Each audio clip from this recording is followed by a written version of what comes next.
Well, I'm Paul Patton. Now I'm chancellor here at the university, but I've been president of the university for about 4 years, and I was in the coal business for about 20 years, and I was the county executive for 10 years, and governor for 8 years, and lieutenant governor for 4 years. And as I talk to students, I talk about changing careers, and the most important thing, the most important skill that you can get in college is learning how to learn what you need to know when you need to know it, because the world is changing so fast.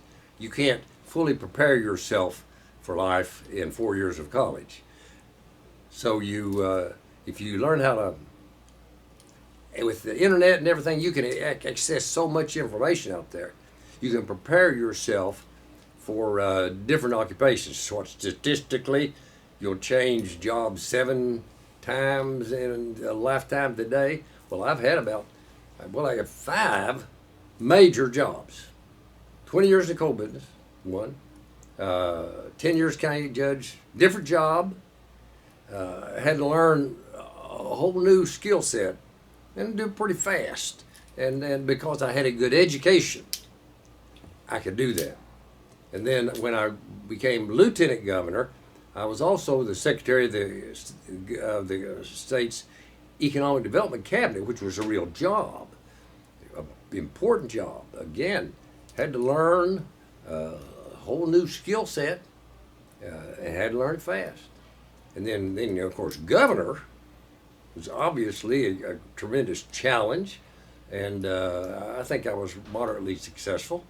And then you take the presidency of a university, and that's totally different from business. It's totally different from government. University government, governance is sort of a unique animal in of itself. So those 5 things, I think, I did them successfully because I had a good fundamental education and a skill of learning what I needed to know when I needed to know it. A very variety of jobs, fantastic career, right? Literally. Very rewarding. Problems in every career, but obviously I've been extremely fortunate, and I've had 5 very rewarding careers. So when you were a young boy growing up here, did you say, hey, I'm going to be the governor, I'm going to be president of the university? As a kid, what did you want to do? I didn't even know what a governor was. Well, I grew up in the, from 1937 through the war, the 40s and the 50s. And it is amazing how ignorant of the world that I was. We didn't have television that you have today. Finally, when I was in high school, we got television for entertainment, but you didn't have the world expansive information about the world. I had no concept of Europe or Africa or Asia or Mexico or Canada. A very small community of Fallsburg. There's only about 20 houses in Fallsburg, and I lived in about 6 of them. So, but in a small high school, and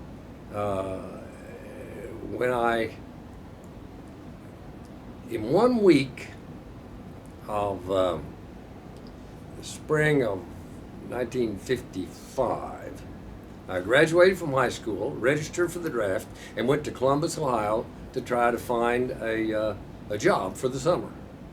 At that time, I had never been any further north than Columbus, no further west than Lexington, no further south than Pikeville, and no further east than Inez. And Inez is not very far east. So I just had no concept of the opportunities out there in the world. Now, my dad started, he had a little bit of college. He managed to go to Moorhead in, I guess, the late 1920s, and he taught school in one-room schools in Lawrence County for about 9 or 10 years, and then became a self-trained engineer and made a pretty good middle-class living for the rest of of my childhood. We had a very, in my childhood, we were poor by today's standards, but we were just middle class in that community. Nobody had money. We didn't have a car until I was 12 years old. Of course, during the war, we didn't have a refrigerator. We didn't have an electric stove. During the war, times were tough. You couldn't get much. But during high school, I had two sisters, one older and one younger, and both smarter. But at that age, it was the man's responsibility to make a living.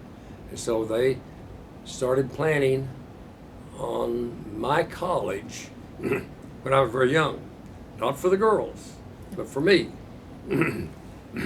Now, both of my sisters eventually got some college education, one an associate degree and one a bachelor's degree, but the emphasis was on me having an education. But I had no orientation of what it would be. When we were a senior in high school, we took some kind of a aptitude test or something. I don't know wasn't compared to what you take today. But I know it came back and said that I could be academically, I could be a doctor, I could be a lawyer, I could be an engineer, I could be about anything I wanted to do with a college education. Well, I knew that a doctor, it was probably going to take 8 years, and I knew I couldn't afford to stay in college for 8 years. And I knew that a lawyer, I thought in my mind a lawyer was the second most, and let's talk about making money. You know, that was the, it wasn't what was the job, it was what do you do to make the best living. And the lawyer was the second most, and that took 6 years, and I couldn't stay in college for 6 years. And engineer came up third. And I didn't, even though my dad was a self-taught civil engineer, I didn't really know what engineering was. But I just knew it was a good living. And I decided some way or the other to be a mechanical engineer and went to the University of Kentucky. Got through with pretty good grades. But that first summer, I went to Peru, Indiana to work. I went to Columbus to get a job in a factory. But within a couple of weeks, my dad had got me on with the C&O Railroad. He was working for the railroad in a summer job in Peru, Indiana, right in the middle of Indiana. And I fell in with a group of people my age during the summer and hang around. And when things on Saturday night got dull, they'd say, well, Paul, talk a little bit, so we'll have something to laugh at. And of course, I didn't realize they were laughing at me, but I talked so differently that, but I didn't realize that was really not a very flattering thing for them to say. But I've had so much of my career has been not particularly well planned out. It's been accidental or fortunate luck or bad luck or something. But well, you say opportunity is when success is when preparation meets opportunity, and I was pretty well prepared, and I had some great opportunities, but so much of my life could have gone the other direction. I have not done a lot of advanced planning. Now, I'll get to that eventually, but for governor I did. But let's say I went to the University of Kentucky because that's the only place I could get an engineering degree. Most people from Louisa went to Moorhead. It was close, and it was school, and so. But the year before me, two boys from Louisa went to UK, and by Christmas they were back. and my best friend and myself both wanted to be engineers, and we had to go to UK. And they came, you can't make it at UK. You're from Louisa. You can't do it. Well, they had us scared to death. So we went down there that first semester. We didn't go to basketball games. We didn't date. We were trying to keep from failing out, flunking out. I didn't have a girlfriend. Well, that first semester, I made a 3.75. I said, well, this is not all that tough, is it? So suffice it to say, I never did make another 3.75 because I got involved in other activities.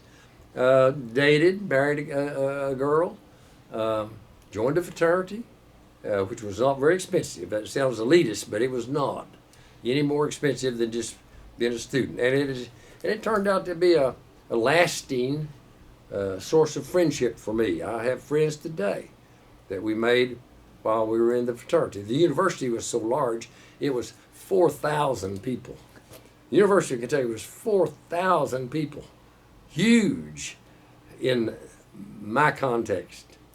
Today it's 30,000 people, but I actually started my political career in college as a sophomore. I decided to run for student government. I got defeated, but I guess I had a little bit of inkling for that kind of leadership role. So I married a girl whose father was in the coal business over in Floyd County. And we had a daughter. And of course I would have probably, well, I was in the Air Force ROTC program. So had I not gotten married, I would have probably, well, I would have been a pilot, a fighter pilot probably in Vietnam. But being married with child, I was exempt from the draft for Vietnam. And so I would have probably gone to Detroit, worked in the automobile industry or something. I never really got into the job hunting business at that senior year because my father-in-law didn't want to see his daughter and his granddaughter in Detroit. And he said, if you'll come and work for me for a year or two and learn the coal business, I'll help you start your own coal company. And he said, now coal is tough, but sometimes you can, what he said, you know, coal is only good about 1 year out of 10, but you have to be in it to take advantage of that 1 year. You can't just, coal gets good and jump in it. Well, he was right. I was in the coal business for 20 years. We had 2 good years, but they were pretty good years. We made enough to live the rest of my life. I could support my family. I never did have ambition to be wealthy. I remember sitting on his front porch overlooking his mining operation, and he would try to talk to me about mining, what this was and what that was. And he said, they've got these new continuous miners now. They just go in and just rip the coal right out and send it outside. And they cost $100,000. I said, I'll tell you one thing. If I ever get $100,000, I'm not going to put it back under that mountain. And my ambition really was, I went to work for him for $400 a month, $4,800 a year, which was maybe a little bit below going scale for an engineer, but not a lot below. And I knew that I could always make a living. This was during a time when jobs were plentiful in the 50s and the 60s. One person could get a job pretty easily, but that was prepared, and it was adequate to support your family. It was one person, only one person. And in my background, my mother had run the house, and she had run the garden, and she had done the financing, and our family did not depend on. She worked a little bit as a nursery cook. our families did not depend on her wages, and that was where I was heading. My wife did not work, never didn't work, and but that was we finally made more than $100,000, and we finally put it back under that mountain.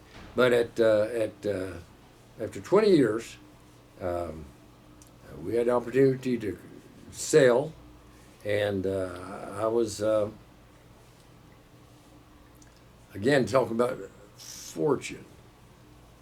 I had sold one coal company, but we were in the process of negotiating to buy another and build it up and sell it for a considerable amount of money.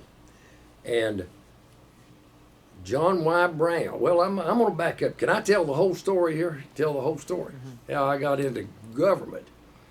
I'd sold the company, had money, didn't have anything to do. And the county judge, Wayne Rutherford, called me and said, Paul, I need to talk to you. Congressman Carol Hubbard wants to talk to you about you running for governor.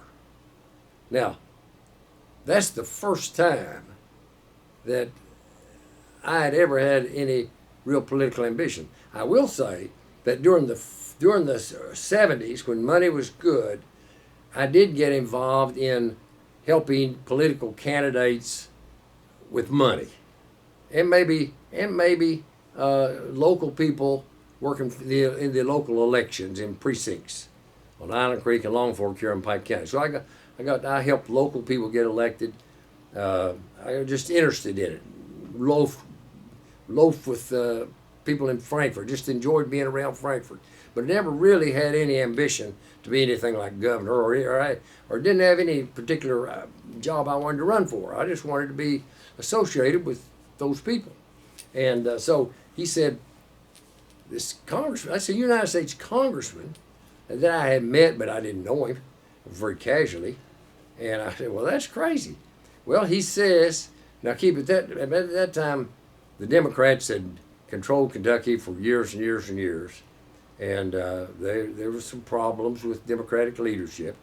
And he said, the Democrats the only way they can win the next governor's race is to have somebody that doesn't have a lot of scars, somebody that can talk, and somebody's got enough money to finance the race. And Carol Hubbard says he wants to talk about him helping you run for governor. I said, that's crazy. I didn't answer it. About a week later, he said, Paul, Carol wants to know when can he see you. He's going to be in Louisville this weekend. And he wants you and your wife to come to Louisville and talk about it. Well, now, it is a little bit flattering for some little rinky-dink coal operator up in the head of Long Fork here in Pike County to be courted by a United States congressman. That was just amazing. And so we do it down there, and Congressman and his staff, they outlined this way.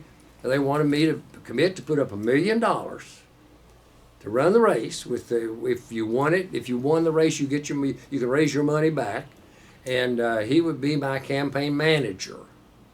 Well, there's a lot of detail to that, but my friends told me, Paul, one, you can't win. And more than that, if you did win, you're not qualified to do the job. You're not as well prepared politically or administratively to do this job. Now we're talking about 1978, about a race that was going to be in 79. So I would have been 41, 42 years old. And so I declined that, and I got involved in helping Terry McBrayer, who was a Democrat candidate from Breenup that I knew, for governor, raise some money and this, that, and the other. Well, John Y. Brown, a businessman who had never run for office, basically did what Carol Hubbard had said to do. Get a new person that doesn't have a lot of scars and got a lot of money. John Y. Brown was the Kentucky Fried Fried Chicken king. He had grown Kentucky Fried Chicken and sold it for millions and millions of dollars. So he had the money. He also married Phyllis George Brown, who was Miss America. So here you got a flamboyant, wealthy businessman and a beautiful Miss America wife, and he ran for governor and won. But he wanted a government of business people. He was business, business, business. Business are us. And he heard about me and realized here I was a successful businessman that didn't have a company right now, that could come to work for him, and obviously wouldn't be doing it to enrich myself. That was the kind of people he wanted.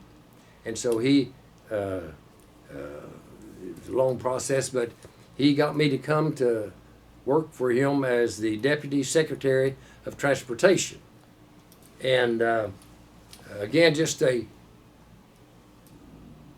fortuitous circumstance, be in the right place at the right time. And so we talked it over and with my wife, and she said, well, if that's what you want to do, I'll support you. Our daughter was still in high school, and so here in Pikeville, so we weren't going to move, but we had planned on staying 4 years. And so during the summer, we would have moved to Frankfort. But before that time, I got a little, there was something happened that I didn't like, and I came home. And then one of my friends here, who had heard about that running for governor for when I went with Carol Hubbard, he had convinced me to go to West Kentucky and talk to some of his friends. Well, when I got there, the press was all over the place. So for 3 days, I ran millionaire coal operator from Pike County, Paul Patton, explores West Kentucky for a run for governor. Made me, in 3 days, it was the news, made me a statewide figure. And so that's when Terry McBrayer asked me to get involved in his campaign. I was Eastern Kentucky, successful coal operator, regarded as a environmentally conscious, safety-oriented individual. And so when Terry didn't win, Brown picked up on that too. And so when I decided I didn't want to stay in Frankfort in the positions I was in, my local mentor, Kelsey Friend, state senator, he called me chief. He said, now, chief, if you want to be governor, let me tell you what you do. You come back here in Pike County and you run for county judge executive against this Wayne Rutherford that had gotten me involved with Carol Hubbard, and a good friend of mine. But he was one political power in Pike County, and Kelsey was the other political power. Now, with all due respect to Kelsey, he never did have any idea that I would ever be governor, but he wanted to get rid of Wayne Rutherford, and he knew I'd spend the money that it took to do it. And so I did, and Wayne had been in office 12 years. He was running for his 4th term. There was legitimate things that I could criticize him for, but we may have exaggerated a little bit. That was a race that would normally expect to cost $30,000 or $40,000 or $50,000, and I spent $250,000 for a job that paid $27,000 a year. But it was to get involved, and he said, and what Kelsey said, he said, learn something about government, build you a understanding of politics and a political base, and then maybe you'll run for governor. So I came home and talked to Judy, and I said, Kelsey wants me to run for county judge. And we don't have anything else to do. We've got enough money. I want to run for county judge in '81, and I want to run for re-election in '85, and I want to run for lieutenant governor in '87, and run for governor in '91. Now this was in about April of 1987. 1980. We're in April of 1980. So, while most of the other things that happened to me in my career were chance. For instance, the young lady that I married in college, I was a sophomore living in the fraternity house.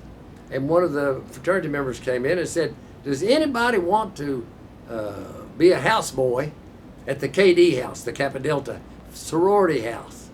And I happened to be sitting there. And you worked lunch and dinner for free meals. So it saved you a little bit of money on your meals. And that was the way that I met the lady that I ended up marrying. So totally by chance, I would have never known her, except for that chance encounter that I was sitting in the living room of the fraternity house when the member came in and he was trying to get two other people to go with him. The three of us went to and worked there for, well, we worked there till I secretly started dating this lady, and that was against the rules. And we had been out on a Saturday night, and all of the girls in the fraternity, the sorority, knew about it. They were giggling, and I spilt milk on this girl's back, and the sorority mother was trying to figure out what was all the hullabaloo, and found out and fired me. So I got fired. But that didn't keep me from dating this young lady and married her. So again, so much of it was accidental. But when I became the governor, was the most planned thing I ever did in my life. And so I give long answers to short questions. I'll tell you this story. You can ask a question here after a while. So I did run for county judge. Now, I knew that governorship was a long way off. I mean, there were probably 1,000 young Kentuckians at the time had the same kind of ambition. But I had a goal. And I think that's very important, to set a goal. And if you accomplish everything that you set out to do, you didn't establish a high enough goal. If you haven't failed at anything, you haven't tried to do anything important. If the only thing you ever do was something that had already been worked, already proved to work, well, you're not being ambitious enough. I failed at a lot of things, but I have won at more things than I failed at. And one thing about it, I've never been afraid of failure. I talked to some of the students around here about coming to the University of Pikeville and playing athletics, and I said, now I was a football player in high school. I said, well, now that might be an exaggeration, because as a senior in high school, I was the second string running back on a team that went 1-9. So I wasn't a very good player on what wasn't a very good team. But Dad said, son, don't worry about it. If you try, I'll be proud of you. Do your best, and I'll be proud of you. And he was. He'd go to all the games, and I probably went. The only time as a senior that I got in was when the game was so far lost that it really didn't make a difference. I'll take that back. After about 5 games, we had scored a total of 7 points in 5 games. And so the coach started the second team. So I was the running back. First play of the game, play number 26, 2 back through the 6 hole. Quarterback headed me the ball, and I fumbled my first play. Of course, they took me out, that I didn't get back in the rest of that game. But I tried, this is what I would tell any person. Develop the habit of doing the best you can at anything you try, and don't be afraid of failure. If you've never failed, then you've never tried anything important. And That's the message that I try to talk to our students here about. Get involved in something and develop the habit of doing the best you can. If you try your best, you'll be successful. And so at any rate, getting back to my career, I knew I wasn't going to waste 4 years of my life as county judge executive and not accomplish anything, because I realized that this goal out here was way down the road and highly improbable. And so we had a terrible solid waste problem here in eastern Kentucky, because if you go back in time, we were self-sufficient. We raised gardens. We didn't go to the grocery store and bring home tin cans and garbage bags and plastic bags and all this stuff. We basically bought flour and sugar and stuff like that from the store, and the rest of it we raised. And that was generally the eastern Kentucky. But after the war, after World War II, people became more affluent, more of a consumer society, and they had more garbage to dispose of, and in rural Pike County, know where to put it. And so they threw it in the creek, and it was bad. It was bad. Every little, you get a little flood, and all the baby diapers and plastic bags hanging in the tree, and for the next 3 or 4 years they're hanging there. It's just an eyesore, and people were complaining about it, and I decided that we needed to have a universal, countywide, mandatory garbage program. People were going to have to pay a garbage bill. Well, most people wanted a way to get rid of their garbage, but an awful lot of them didn't want to pay for it. And I finally, after about a few months, I got enough votes to implement that program, and we started it slowly, and people were critical, and they called us communists and dictators, and we'll beat you. You're the last time. I had one of my close friends that had heard me talk about being governor. He said, "You talk about being governor, you can't even get rid of the county judge." So, but we got it implemented, and by about the third year, it was beginning to show results.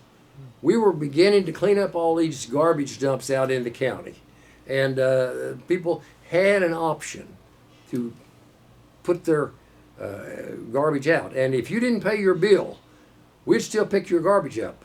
And we maybe go to small claim courts and try to get you to pay the bill. But cutting you off the garbage service was what you wanted. We didn't do that. And it became, people realized that we could do better. Well, I'll tell you a little political secret. In December of, let's say, we're talking about 84, December of 84, the re-election was coming up in May of 85. And there was a lot of people that felt like I had a lot of problems. And the courthouse crowd, the people that talk about how unpopular I was, well, we took a poll. And it showed that Wayne Rutherford would have about 42% of the vote, and I would have about 34% of the vote. And there was a third candidate, Ernie Justice, would get 12 or 14% of the vote. So everybody knew that, but it talked about the garbage program, and about 80% of the people supported the garbage program. It was this 10 or 20% that was doing all the talking that made people think about it being unpopular. And so when the poll came back with 80% for the garbage program, I called in the garbage staff, and everybody knew I'd run the poll. And I said, "Gang, we got a problem. This garbage program is going to beat me. We've got to do something we've got to be more friendly to the people and go out there and brag about the garbage program. I'm going to lose my job, you're going to lose your job, and I need your help." Well, it didn't take Wayne a day to find out. Paul took his poll, and the garbage program is unpopular. And so he started criticizing the garbage program. And I just let him go. And I let him go out. He on the radio, we're going to go back to our old garbage program. We're not going to make people pay a garbage bill. The newspaper, I had him, this Paul Patton's garbage program is awful. And I got him deep as I could get him into that hole. And about 6 weeks before the election, I started running a series of ads that said, did you see people cleaning up that garbage dump on Cloy Creek last week? Well, that's a part of our new solid waste program. The fact is that Pike County has the best rural solid waste program in the state, and Wayne Rutherford is going to do away with it. And I had 10 different commercials, burnt the radio up. I told you I spent a quarter. When I ran the first time, I spent $250,000. Wayne Rutherford got more votes than he had ever gotten before. He got 7,000 votes. I got 13,000. When I started running in August of '81, there were 25,000 Democrats registered in Pike County. On election day, there was 34,000 Democrats. 9,000 people registered to vote in an 8-9 month period. My friend Kelsey, after it was over, he said, now, Chief, we may have oversold you just a little bit. I got almost twice as many votes as Wayne got, and he got more than he had ever gotten before. I made him believe that the millennium was just on the horizon. So that second re-election, I spent another $250,000, and I won that with about 52% of the vote. And the other two guys, Wayne's got about 40, and the other guy got about 12. But I did win that. I got the most votes and got a majority. But, I've run on the other guy's record, and I've run on my record, and I'd rather run on his record than run on my record.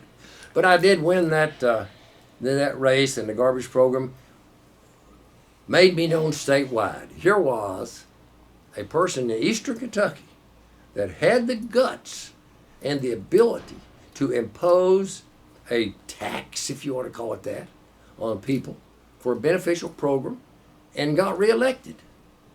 And so the environmentalists and the people that are interested in that kind of good government, I got a lot of press statewide. I became active with all the county judges around the state. So in every county, I knew a county judge, and most of them were Democrats. I had become, actually, back up a little bit, another fortuitous thing. I had won the first county judge's race in May, and but I had left the Brown administration because I disagreed with what the governor was doing. But I had made good friends with the Secretary of Transportation. And so after I won the May primary, this was about probably October. I was going to win I was going to win the November election. I called the Secretary of Transportation to ask him for a little favor with the roads, or with something. I don't know what it was. And he said, well, now, Paul, you need to call Governor Brown about this. And I said, no, he's mad at me because I quit his administration. No, he said he likes you. He's not mad at you. And he said, here's his number. Well, I called that number, and Governor Brown personally answered the phone. It must have been upstairs in the bedroom because they've got 3 state policemen down there that answers the phone at the governor's mansion, still do today. And I said, Governor, this is Paul Patton. What are you doing? He said, well, I was just sitting here thinking about whether I would make you or Dale Sykes as chairman of the Democrat Party in Kentucky. Now, Dale Sykes is a very prominent banker from Henderson, experienced, good friends of Jimmy Carter, experienced in state and national politics, obviously much more qualified than I was. But evidently there were some people in the Brown administration that didn't want Dale to have that job. And so Brown was trying to find somebody that would satisfy somebody, I guess. and I was probably pretty non-controversial. And so I said, well, whatever, but I've got this problem. And we talked about that, and he solved it. Hey, Paul, Phyllis is coming, his wife was coming on television. Let me call you back. So I never thought about it again. 3 o'clock in the morning, the phone rang. I reached over my wife, answered the phone. I said, oh. He said, Paul, this is John Brown, Governor Brown. Let's make Dale the chairman and you be the vice chairman of the Democrat Party.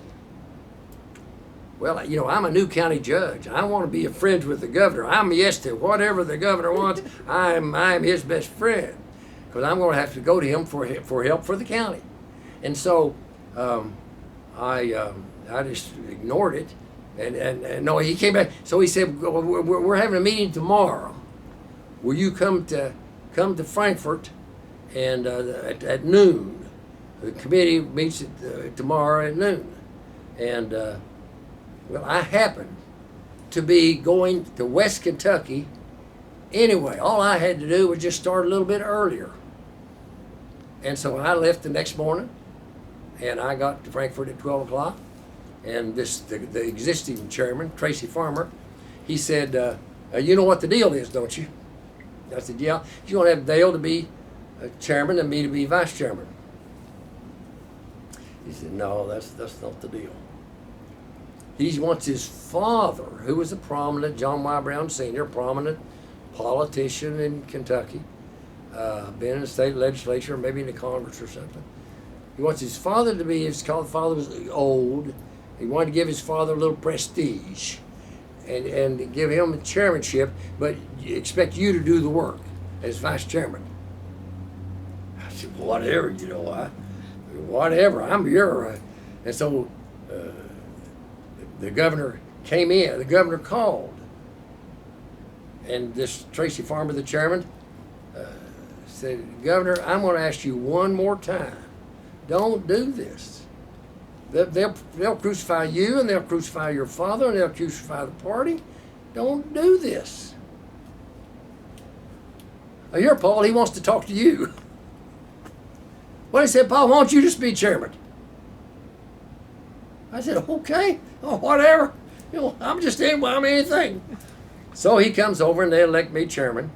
And walking out the door, one of his aides say, by the way, Skipper Martin will be your full-time executive director, who's the guy that really does the work.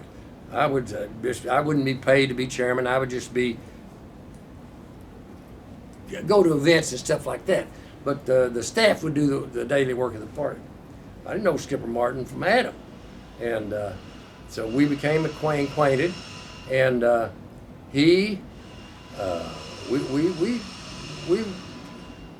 had and with a good reputation with the Democrat Party. Hard job.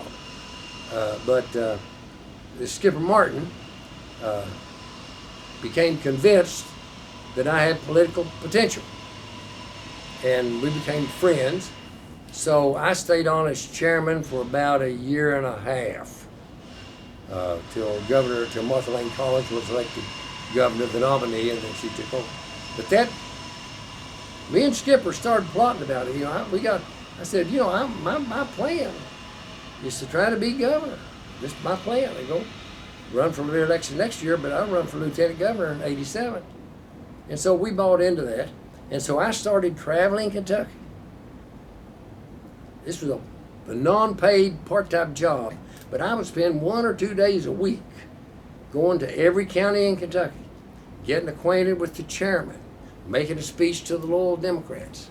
Every county, 120 counties. In that year, I visited 120 counties in Kentucky, and built me a cadre of acquaintances that I would come back to one day and say, I want to run for governor and I want you to help me.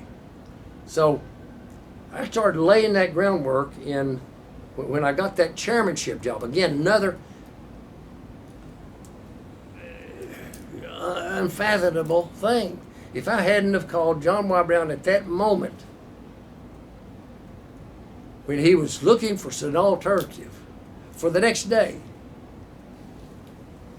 And then if the people hadn't talked him out of taking his dad out of that position, I would have been nobody. But that gave me a position. We had to write the rules for the national convention, the way we would select delegates. And we wrote rules that allowed the local county people to really get involved. And we got them involved. And we had a series of elections all over the state to elect people to the state convention that would elect the delegates to the national convention. So those 18 months as chairman of the State Democrat Party allowed me to build a network of acquaintances. And we had the list, and we had their addresses, and we had their phone numbers, and we kept in touch with them. So again, then I finished my county judge, got reelected as county judge, and started a race for lieutenant governor. So as quick as, I didn't make any bones about it. I'd tell everybody, which one I'm going to do. I'm running for re-election for county judge, but in 2 years I'm going to run for lieutenant governor, and if I win that, I'm going to run for governor. If anybody asks me, that's what I'm going to do. And so I give long answers to short questions, but but I'm going to get my story straight here and figure out where I am. So I ran for lieutenant governor. Now, Burton Jones also was a horse owner from Lexington, Fayette County, multi-billionaire, decided to run for lieutenant governor too. And David Armstrong, the county judge in Jefferson County, was running for lieutenant governor. And I was running for lieutenant governor. And David Boswell, a state senator from Owensboro, was running for lieutenant governor, and Alice McDonald, the superintendent of public instruction, was running for lieutenant governor. Now, to put the lieutenant governor's race in perspective, 8 years before, Martha Lane Collins had won the lieutenant governor's race with $90,000. 4 years before, Steve Beshear had won the lieutenant governor's race for $140,000. And I spent $1.4 million and ran third. Of course, Burton Jones spent about $3 million and won. And David Armstrong, being from Jefferson County, access to money, but more than that, a big vote, came in second, and I came in third. Well, second and third don't pay very much in that. But again, okay, so I don't get depressed. But that was the most depressed I have ever been in my life. You know, politics is very personal. And if you're in business and you're a car dealer and I'm a car dealer and somebody picks your car over my car, we can go out and play golf the next day. They didn't reject you, they rejected your car. Or they didn't reject me, they rejected my car. So it's not personal. Politics is personal. They rejected you. And I was really here. I didn't have a job, didn't have a company, had money, didn't have a political career, didn't know what to do. I was about to give up my UK basketball and football tickets. I just really depressed. But John Wilkinson, who had won the governor's race, Wallace Wilkinson had won the governor's race in the primary, and he was putting together a statewide organization for the November race. Now, he didn't have a race. It wasn't anything. His opponent, nobody knew he was going to win. But you go through the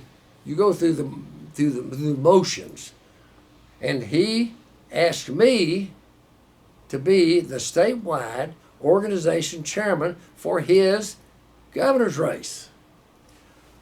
Out of the blue, here's a guy that lost the race. Said you put him in charge of this. Well, obviously, I knew the state as the chairman. I knew the state as a county, as a lieutenant governor of county. I knew the state. It was really a pretty good choice, but it was totally out of the blue. And so I said, okay. And so I, again, spent a day or two in Frankfurt at his headquarters, talking to every county and putting together an organization chairman, committee members, 10 or 15 run the campaign. It was just prestige. That's all it was. And in politics, if two people encourage you to run for an office, that's a strong movement. And if three people, that's a draft. That's a draft. So as I started traveling the state again and talking to these people, they say, well, Paul, that I'd gone to know, why don't you run for lieutenant governor again? Well, here's another case. Paul, why don't you run for lieutenant governor? I like you. I'll be for you. Well, here's another one.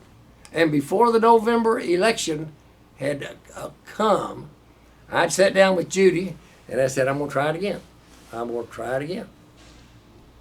It was, hopefully there wouldn't be another millionaire that would be foolish enough to spend $1 million, $2 million in a race. That was not a race you could raise a lot of money for. But it was a good stepping stone. Keep in mind that Wendell Ford had been lieutenant governor and been elected governor. Julian Carroll had been lieutenant governor and been elected governor. Martha Lane Collins had been lieutenant governor and been elected governor. Steve Beshear was lieutenant governor and was later elected governor.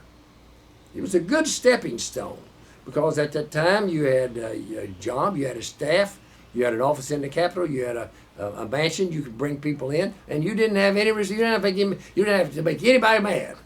Now, in politics, if you've got a job, you're going to upset somebody about every day. But lieutenant governor, you can't upset anybody because you don't have any responsibility. And so we ran again, got a skipper. He wasn't available to run that first race, so I hired professionals. But actually, when I decided to run again, Skipper said, I'm going to be your campaign manager. He said, he told me, I'm going to be your campaign manager. And this was, now we're talking about running for lieutenant governor in 87. No, now we're talking about running for lieutenant governor in 91. And we spent another $1.4 million. Now the first $1.4 million, I put up all the money. I really didn't try to ask money. The second $1.4 million, I put up $700,000 and raised $700,000. And there wasn't anybody in that race Fred Callan was the Attorney General, and he raised almost as much money. I'll tell you one more story, and then I'll get off of this one. But I knew we were going to lose the lieutenant governor's race in '87. I believe every race that I went into, with one exception, I thought I knew the outcome, and that was that race for lieutenant governor. Because while we had run a good race, Fred Callan had raised a lot more money than we ever thought he could, and he was leading. About 2 weeks before the election, our consultants, pollsters, said, well, he's about 5% ahead. You're running a good race. You're a good guy. He's running a good race. He's a good race. If you're going to continue to run this race based on how good you are, you're going to be very proud of the race you ran, and you're going to lose. You're going to have to go negative. Well, we didn't want to go negative. We didn't have anything to go negative on. But that weekend, we had a conference call on Saturday, and they said, you got to go get negative or lose. We'll make up something negative, but we. So the family didn't want to, and we were all on the phone, and I said, well, let's get together again tomorrow on phone about 4 o'clock on Sunday. Meanwhile, I'll have time to call the family. And on that Sunday, the Courier-Journal came out with some kind of a big story on Fred Callan that had acted like he was the most crooked person in the world. Now, the truth of the matter is, he did not personally have anything to do with what had happened. But the Attorney General's office had subpoenaed this engineer in Winchester to appear before the grand jury. And his campaign had solicited him for a contribution. And he charged that Cowan was trying to blackmail him with the subpoena in order to get him to contribute to his campaign. I'm confident that he didn't know anything about that. That was just the Attorney General's office doing its job. But at any rate, the Courier-Journal made it look like that it was the worst thing in the world. They kept it up for 3 or 4 days. We ran a poll, and the pollster said, we never saw anybody fall so far so fast. You're leading this thing for 10 or 15 points. Well, now we're about 10 days before the election. And so now he comes roaring back with all these things that this polluting coal operator, sulfur in the creeks, slate dumps. So he comes back roaring back with his negative. And we didn't know what was happening. And that was the only race I've ever run that I didn't know. I told the family, I said, look, I don't know what's going to happen, but we're going to lose. We're going to win with humility, and we're going to lose with dignity. And so we end up winning. Again, just fortuitous things that I had nothing to do with. But as lieutenant governor, we worked real hard. The state implemented public financing, which limited the amount of money you could spend, which meant that my contacts around the state were very important. And but the Democrats had been in control of Kentucky for 24 years, and that's just about long enough for anybody. And there was an argument, it's time for a change, that we didn't really have a good answer to. Now, the opponent was Larry Forgy, who had been groomed by the Republicans to be governor, very articulate speaker, lawyer, prominent on the board of UK, well known, the Republicans' anointed candidate for 95. And we had worried about winning the primary, and we won the primary. And then after that, I said, Lord, what in the world am I going to do? Our first joint appearance was before a Leadership Kentucky group. And I came out and made a written speech that was terrible. He came out with no notes or anything. He just riled off about 10 or 15 minutes of melodious lawyer-type talk. So how have I got myself into? But again, you're limited with money. And we had $1.8 million. And we took $200,000 to run the whole campaign on, and we gave the $1.6 million to the consultants and the media people. And we had all volunteer staff. We rent a headquarters, and we'd pay travel expenses and food. We had one driver that we paid a little bit to drive.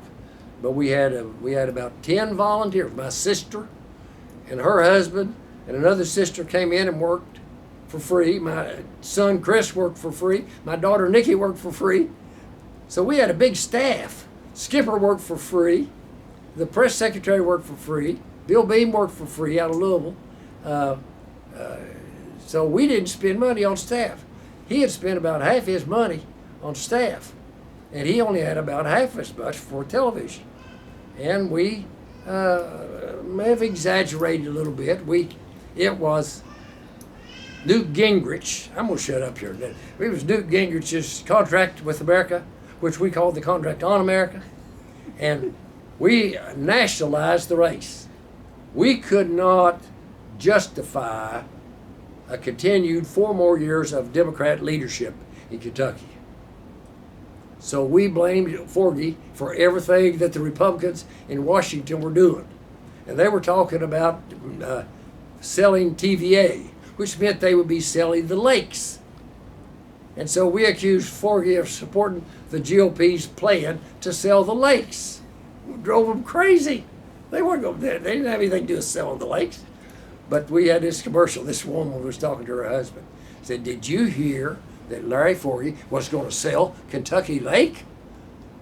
Lord, my dad took me fishing there when I was just 10 years old. I can't believe that they would be selling that lake. This politics is dirty sometimes. But nobody thought we'd win that race. He didn't think we'd win that race. He thought he was anointed. On Monday before the election, they sent their team to Frankfurt, to every different department, and said, we just want to get ourselves introduced because Wednesday after the election, we're going to come in and we're going to start talking to you about what we need to do to run this department all over state government. And on Tuesday night, they were at the Marriott there in Frankfurt, and they started rolling in about noon from all over the state. They were rolling in for the big celebration that night. And we stayed, we voted in Pikeville, and then we drove back to Frankfurt, and so about 6 o'clock the polls were closing in East Kentucky, and we were having our celebration at the Civic Center in Frankfurt, gymnasium down there. And I went down there at 6 o'clock, and there wasn't anybody down there. I said, Lord have mercy, where there wasn't 15 people. What is it? Our people stayed in the precincts and worked the election. The people we had were still working to get votes until 6 o'clock. And then they started flooding in. My daughter Nikki was working at Ashland. So she left Ashland at 6 o'clock, got to Frankfurt about 7:30 or 8 o'clock. And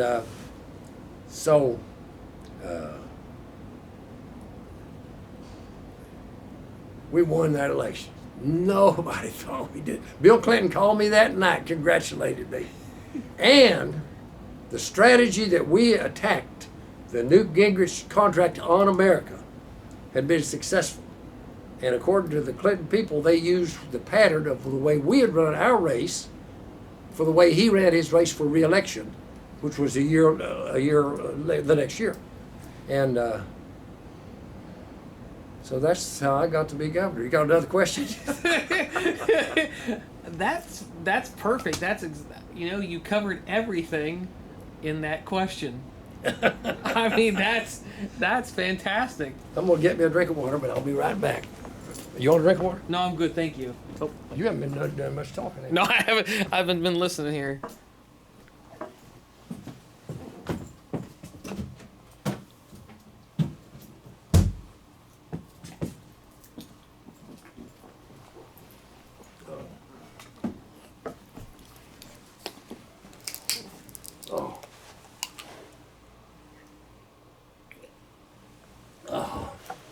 Are we back on? Yes, we are. I guess really the only other question I have is when it comes to, and you've already given some of this, when it comes to students or someone coming to you and saying, hey, Governor Patton, I'm trying to figure out my life call, and you had this really detailed plan that almost kind of started in 1979, 78 to set you on the path of governorship, which really kind of defined part of your life. What advice would you have for them on how to figure out their call? Well, students today know so much more about life and the world and the career. With television is a great educator for good or evil, but there is no medium that compares to television. People believe they get to know you. Politicians understand this. But I'll be even today. I'll run into people and they'll start talking to me like I'm their long lost cousin, and I won't have any idea who they are. But they think they know me and they think I know them because we'd met somewhere 20 years ago. So it's the first thing is to prepare yourself with a good college education. Now, I got to go back to the governorship. People advise me is don't try to do everything. Try to do a few things and do them well. And so when I ran a campaign for governor on jobs. I had been secretary of the Economic Development Cabinet. Jobs, jobs, jobs. Everything we ran on positive was jobs, jobs, jobs. That's what people want, is jobs. And so in my inaugural speech, I said, we're going to change higher education in Kentucky. I made a speech going into, not into detail, but I would say we had just passed the Kentucky Education Reform Act in 1990, and it was improving elementary and secondary education. But you know, in today's world, that's only the foundation for a good education. You gotta have a good foundation. But you can't live in a foundation. You have to build that house. And in today's world, that's post-secondary education. That's a more specialized education after a generalized education in high school. Now, we called it post-secondary education. And we took all of our vocational education programs, which was in a separate institution, and put them into the community colleges. Because we keep telling our kids in high school and grade school, you've got to go to college. You've got to go to college.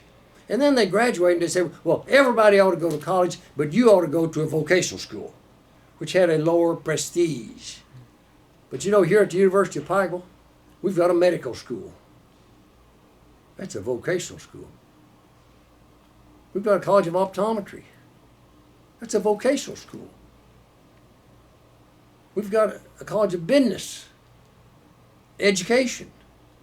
In today's world, when you get out of high school, you need to go to some additional training to build a skill and a knowledge base to be worth something in this highly competitive world.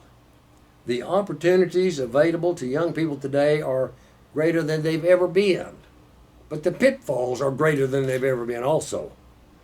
And it's this very crucial time of becoming that young adult, getting out of high school, getting out of the dependence on the family.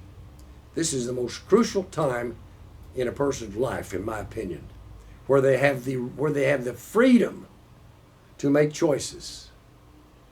And with the choices they make will dictate the rest of their life. And here's the choice they have. They're 18. They're adults. They can go out and get a job.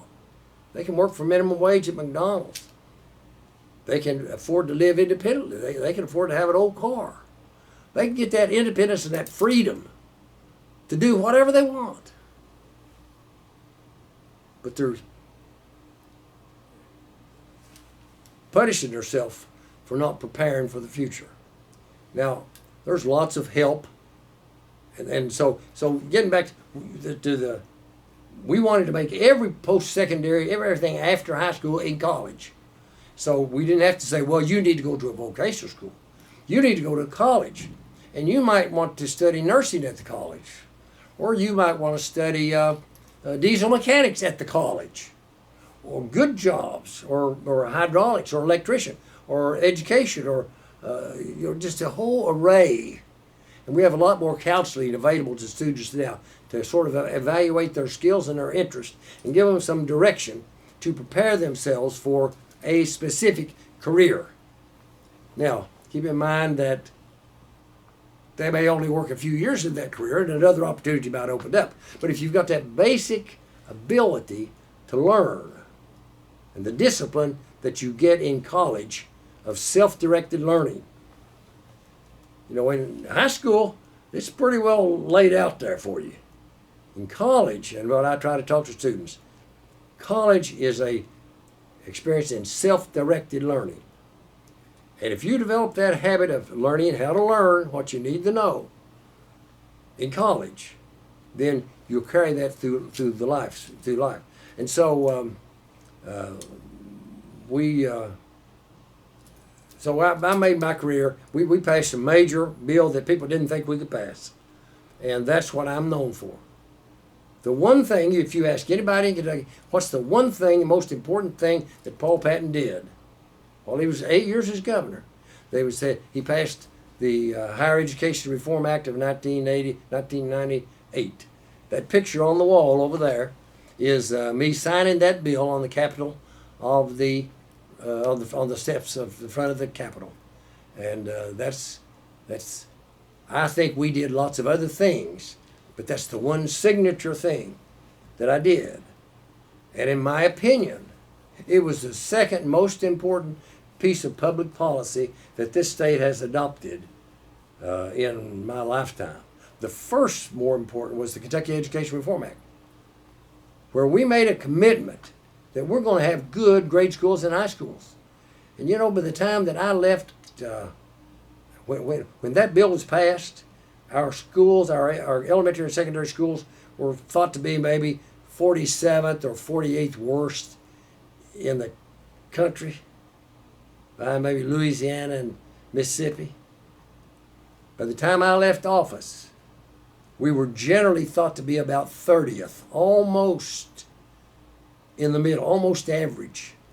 That's that would have been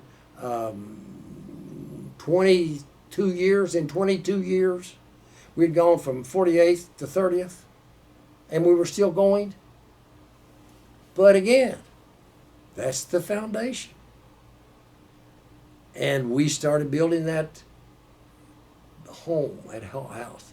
And Kentucky's, when I became governor and go to these governor schools, the governor meetings, they'd say, "How did you get that done?" And we just worked on it, and we used it bipartisan. Got Republicans. At that time, it wasn't as partisan like it is today. I never got every Democrat on any issue that I proposed. I never lost all Republicans on any issue that I proposed. We tried to explain to each individual legislator, and we convinced a majority of them to pass these bills. So that was, and I think I had a successful governorship. Made mistakes, but I did more things right than I did wrong. I got one more story to tell you. So I was 68 years old, perhaps. Yes, something like that. 65 years old. That was in 2003, and I was born in 37. So that would be, I think, 65 years old. So it's retirement time.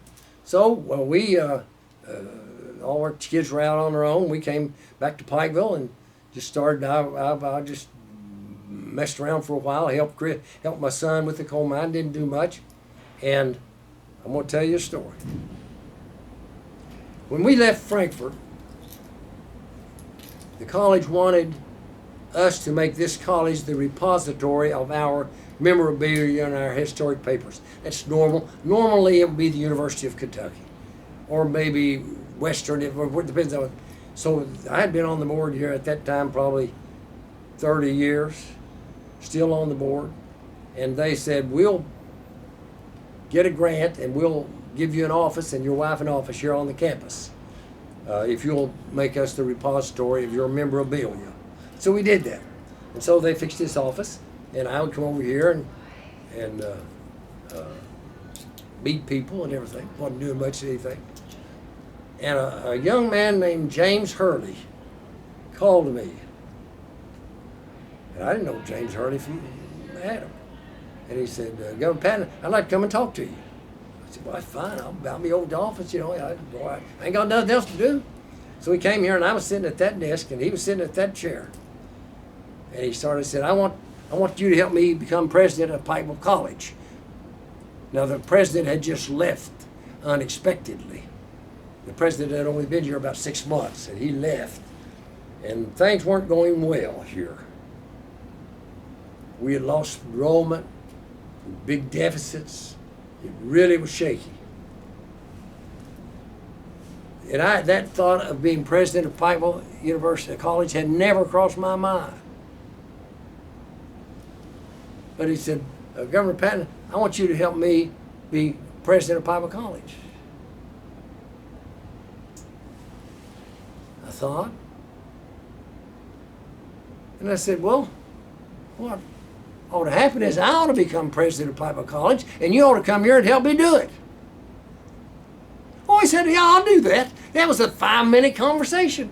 True. He, of course, Hurley was the principal of the Belfry Middle School. He was an educator, been in high schools, been around the state, taught at Louisville and taught some other places, and been teaching over here in Pike County. Very ambitious, aggressive young man. And so I went to Bill Baird. I didn't go to the chairman. I went to Bill Baird and I said, Bill, we got problems.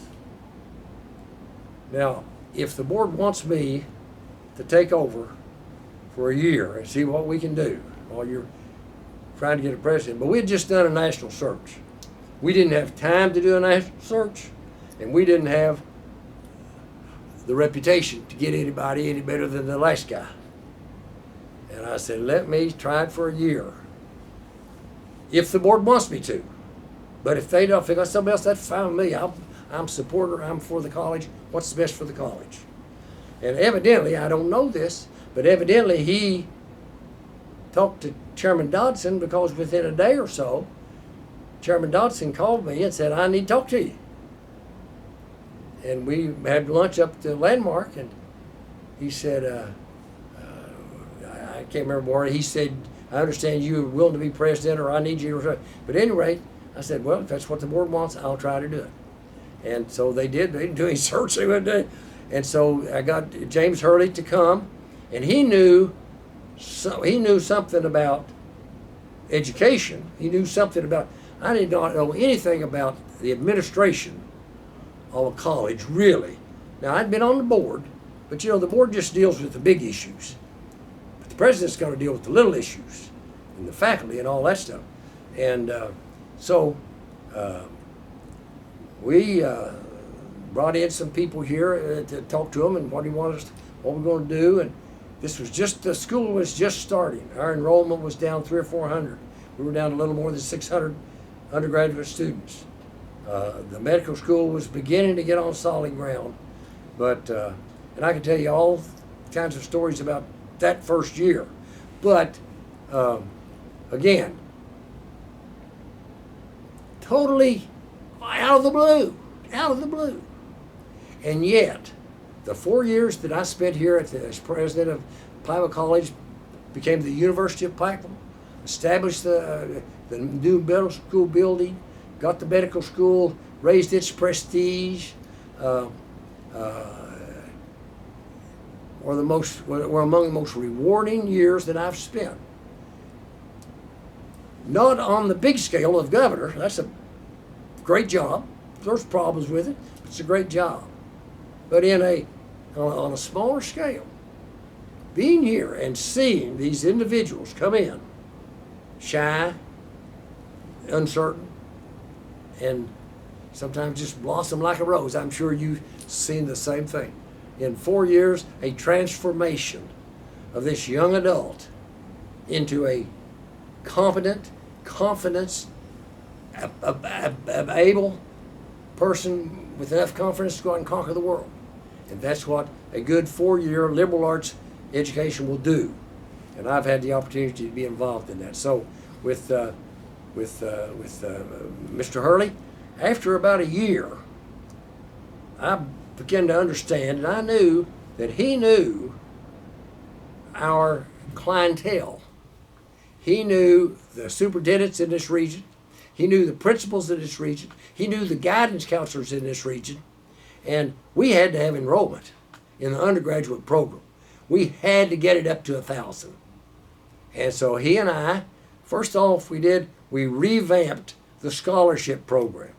Rather than giving a lot to a few, we gave a little to a lot. And we got our tuition down affordable. We increased the emphasis on athletics. And he and I traveled Eastern Kentucky, every high school in Eastern Kentucky. We set a goal of getting to 1,000 in 4 years, and we got to 1,200 in 3 years. And when we got there, we had to start expanding. We had to have more room, and so and I get a lot of credit for what the college happened. But it was the people around. It was the Tom Hesses and the Sherry Marses and the Lucy Holmans and all the other the other people that helped do it. They did the work, and we just give them the lead to do it. They ran this. I told the faculty, I said, I'm not an academic. You do what's right. You do that part, and I'll try to pay the bills. And we managed to do that, and so we brought the, you know, and we decided to adopt university status. And I was in favor of Central Appalachian University. I didn't want to be parochial. I wanted to really concentrate on southern West Virginia and all of eastern Kentucky. But there was the University of Pikeville was the one name, and Pikeville University was another name, and we opened it up to the public on the internet. And the students got involved. And some student sent out a tweet or a email or something, and it said, let's call it the University of Pikeville, and we'll be UPike. And we had just won this national championship. And said, we'll be like the other national champions of UConn and UMass and UPike. Well, that thing caught fire, that UPike and that University of Pikeville, and it didn't take me very long to get in front of that parade. I said, there goes my troops, and I've got to lead them. When I got out, I became for University of Pikeville and for UPike. And it was really, again, a fortuitous circumstance. You go anywhere in Kentucky today, and you talk about UPike, at least in higher education circles, they know who UPike is. And they know that UPike is a place that does stuff.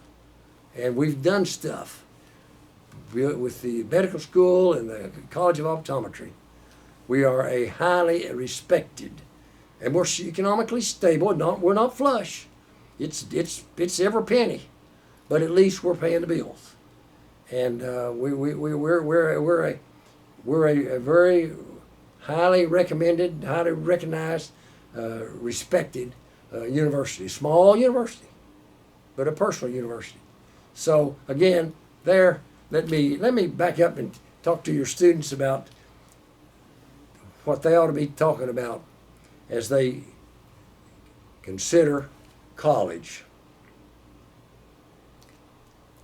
I'm going to assume that most of the students anticipate a family. And when you take on the responsibilities of a family, that's your first responsibility. And so you have to figure out, how are you, now in today's world it's more a partner with the wife or the husband, as the case may be. Wasn't that so much that in my day, but it's a different world we're living in today than what I grew up in. So this spouse and you, your first responsibility is to financially support your family. And finances, making money, is the only way you can do that.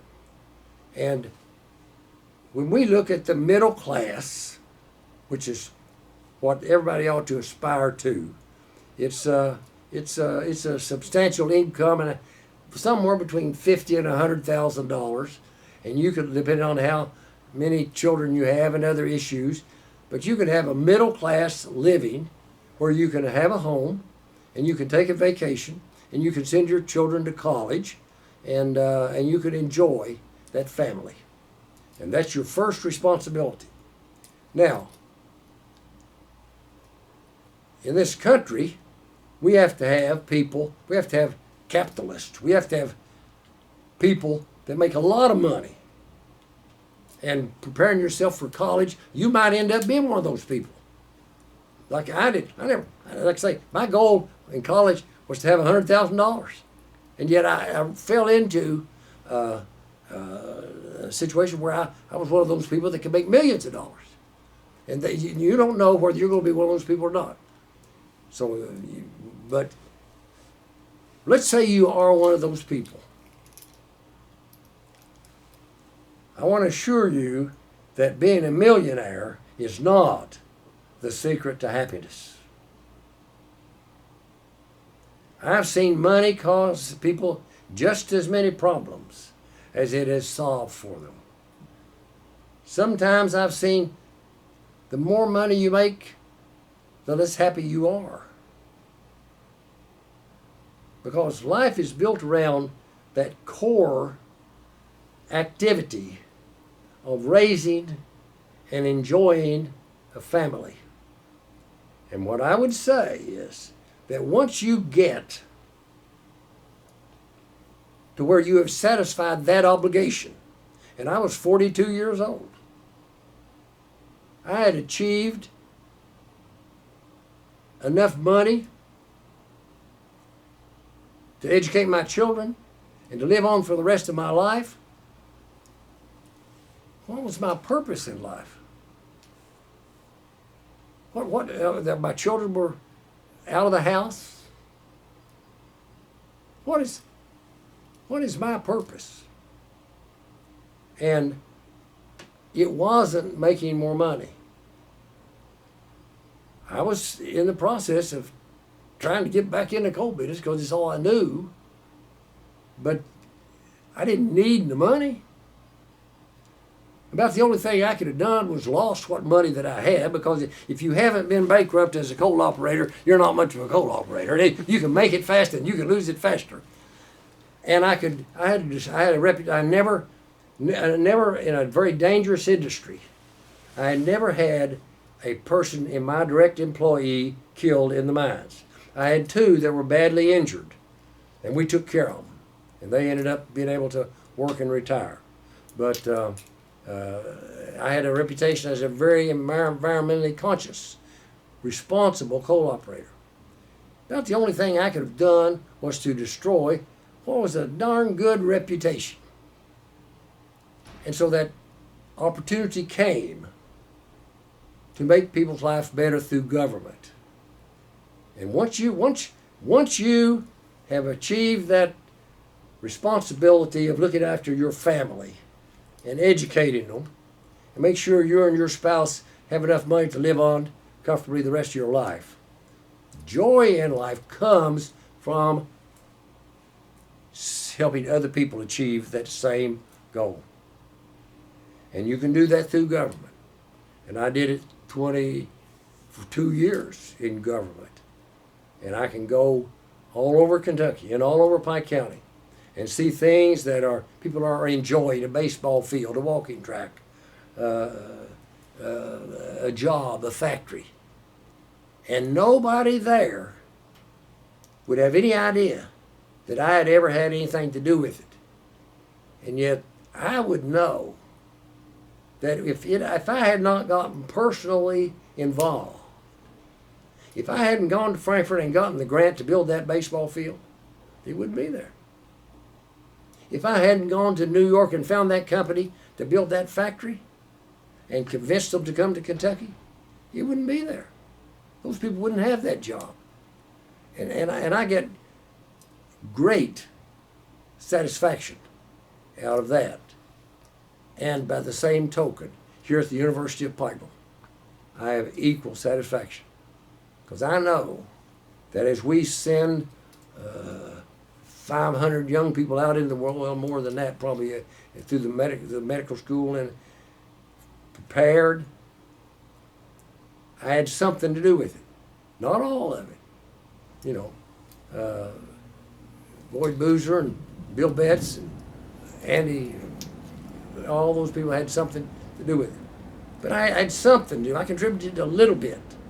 And so it has continued to give me meaningful life, even at age 82. I'm at the point where you can brag about it now. So that's my life story. Wow, that's great. One last question, if you got one more in you, and this is just off the cuff, why we got you on there. You mentioned, your life of public service. As much as you're going to make people happy, you're going to make people upset. How have you been able to navigate the negativity or the, because today we have people student gets upset, they block someone's social media, they don't talk to someone who disagrees with them, and you've clearly had to navigate all kinds of opposition. How did you navigate that? Well, if you believe you're doing the right thing, and you may not be, but you don't know it. I didn't know everything. I had to depend on other people. But if you have confidence that what you're doing is right, then you can rationalize that the political system, adversity is what makes it work. Government is not business. You can apply some business principles to a lot of government, but business, the objective is clear: make money. Now you got to do it the right way and everything, but the bottom line is make money. That's the object. Your accountant will tell you, he'll keep score for you. Every year or every month or every week, your accountant will tell you, it's pretty clear. You failed or you succeeded. It's cut and dried. If you're an individual like I was, you take responsibility for your own mistakes. If you're a big corporate executive, like most people are, you've got a board of directors. You work for them. Now you've got customers that you've got to satisfy, but only so you can make money to satisfy this board of directors. So let's look at politics. Your board of directors are your stockholders, are your clients. So you're working for the people. So you got to make them happy. And how are you going to do that? You in business, the object is the bottom line. In government, you start with the bottom line. You start with how much tax money that the people have been willing to allocate to the common good through government. And it doesn't matter how much it is.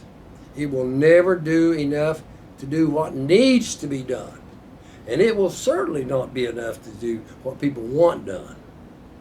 And so you have to learn, how do you figure out, let's take Kentucky's budget. In our system, the states are the most responsible for education. And I would contend that that's the most important thing the state does. And when I was governor, we spent about 50% of the state's money on education, colleges and grade schools and high schools. But you got to do more than that. The first responsibility is the health and safety of the people. So you've got to have law enforcement. You've got to have prisons, and you've got to have judges, and you've got to have a judicial system. And you've also got to have infrastructure. You've got to have roads, and you've got to have courthouses, and you've got to have state parks, and you've got to have water systems. You've got to have all these things in a modern system. How much we're going to put? How much we're going to put in education? How much we're going to put in infrastructure? How much we're going to put in public safety? And in our society, we're compassionate. We're just not going. We recognize that some people just aren't capable of supporting themselves. And as much as we blame them, we're still not going to let them die on the street. We're going to provide a safety net for people that are less fortunate than we are. So we're going to have a social safety net. Now when I was governor, we had about a $7 billion state fund. It's about $10 billion now. But by last year, it was about $7 billion. Now, how are you going to figure out how to allocate this much to education, this much? Now, see, in business, let's say that I've got $7 billion to invest in business. I can put that in, I can get some accountants and some engineers and put that in a computer, and I can evaluate a half a dozen different opportunities that I see out there. And I can figure out with some degree of confidence the return on investment for my stockholders based on risk. There can be some low risk jobs that gets a little bit of return. There can be some high risk jobs where if it works, I make a lot of money. If it don't work, I lose the money. So you make that judgment, but you're basing it on pretty solid facts. Now, how are you going to figure out a state budget? It's a political process. It's not my idea. It's really the legislature's idea. They're dependent on the people, what the people want. And it's just sort of a hit and miss. It grows over a year gradually. You take what we did last year and maybe we tweak it a little bit, take a little bit away here, add a little bit more there, start a new program here. But you're basically, it's about the only way you can do it. It's just to see what we did last year and let's see how we can tweak it a little bit. But you can't measure return on investment for the taxpayer. You can't say definitively that if we invest more in education, we'll develop a greater state product. We will develop it. Everybody would agree we'll get more, but how much more? Is it worth more than providing better health care for our people or better roads? If we build better roads and airports, that'll help our economy. So how should we spend money on education? That'll help our economy. Or on the roads, that'll help our economy. So, what was the question? This was just about how do you deal with negative criticism and all that. So, my first term as governor, you would have critics, but they weren't united. They weren't all in one party. The second term, the Republicans took over the Senate, and the leader of the Republicans adopted the strategy of trying to deny the ruling party, the Democrat Party, and this governor from doing anything. Now, the fortunate thing is they really didn't know how to do it. And really for my first budget under that regime, we got pretty well what we wanted. And by the fourth budget, we'd already done everything that we planned to do. We were just a caretaker of government. And so it didn't really affect me too much. Then, of course, the next time the Republicans was a governor, and the governor was a Republican, and you had a Republican Senate and a Democrat House, and now you got a Republican governor, so there's the problem when you've got divided government. One side cannot afford to let the other side get a victory, and in Washington, you've got a Republican president and a Republican Senate and a Democratic House that with them and the filibuster in the Senate, they can block the Republicans from doing anything. But that's exactly what the Republicans did when Obama was the president. It really started when Obama became president, and they really adopted. Mitch McConnell said our goal is to make Obama a one-term president, and therefore we're not going to support anything he's for. That's controversial. If there's two sides to an issue, we're going to take the other side, and we're going to block him from doing it. So in the end, we're going to accuse him of being a do-nothing president because he didn't do nothing. And that's bad. It's wrong. It's not the way the Constitution was meant to be. The Constitution was built on compromise. You don't get everything you want, and I don't get everything I want. But the compromise is a dirty word now. I just finished reading the Federalist Papers. I had never read them. I'd heard about them and knew vaguely what they were about.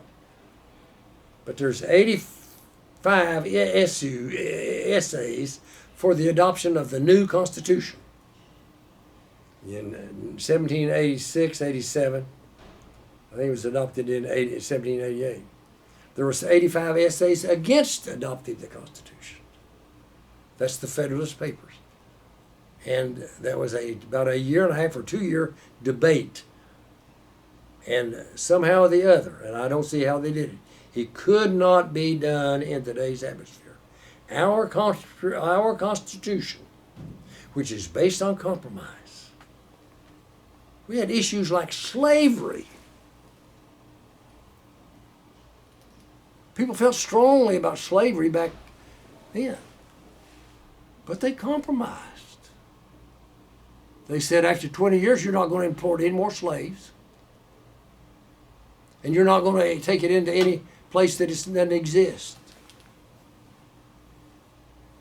And it took 75 years for us to settle that issue. And it's still controversial today. But that issue was there when our Constitution was drafted. And are you going to have a national army or not? Here you had 13 sovereign states, independent, had their governor, had their legislature, had all the power. And they agreed to give that up for the sake of unity. Now you get governors to give it up today. As I said, we can't even get Robertson County to recognize that it's too small, and it won't get rid of its county judge and its magistrates. It's just amazing, the national monetary system. Were we going to have a national monetary system? Because at the time, we had 13 different monetary systems. Each state could do its own thing. We had an Articles of Confederation that said if we need an army, the federal government will tell us how much money we need from each state, but the states aren't obligated to do it. The federal government cannot tell the states to do anything, only what they want to do. And they didn't want to do much. The United States Constitution is a miracle based on compromise. And we're losing the ability to compromise. We cannot govern. We cannot address a serious issue in Washington. And it concerns me. What was the question now?